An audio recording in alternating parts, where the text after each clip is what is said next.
சந்தைக்கு போய் நிறையா காய் வாங்கிட்டு வந்திருந்தேன். அதில் இந்த நாட்டுக்கல்லையை பார்த்தோனையும் கண்டிப்பாக வேக வச்சு சாப்பிடணும்னு சொல்லிட்டு வாங்கிட்டு வந்துட்டேன். பார்த்தா நல்ல செம்மண் கலர் ஒரு பாட்டி வித்துட்டு இருந்தாங்க. கவரில் அரை கிலோ 40 ரூபான்னு சொல்லி வித்துட்டு இருந்தாங்க.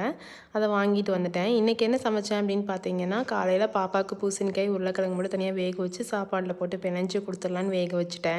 அப்புறம் பூசணிக்காய் போட்டு சாம்பார் எங்களுக்கு வச்சுட்டேன். அதே போல் சாப்பாடு, அவரைக்காய் பொரியல் பண்ணியிருந்தேன். அதெல்லாம் காலி ஆயிடுச்சு ஃபோட்டோ எடுக்கிறதுக்குள்ளே. நான் இப்போ தான் வீடியோ எடுத்தேன். அதனால் எல்லாமே பாதி எம்டி ஆயிடுச்சு. காலைல இதையே சாப்பிட்டோம். இந்த ஊறுகாய்லாம் ரொம்ப நாளைக்கு ஸ்டாக் வைக்கணும், அடிக்கடி வெயிலில் தூக்கி வைக்கணும் அப்படின்னு சொல்கிறாங்க. அதனால் கொஞ்சம் நேரம் வெயிலில் கொண்டு போய் வச்சுட்டு அதுக்கப்புறம் எடுத்து வச்சுருந்தேன்.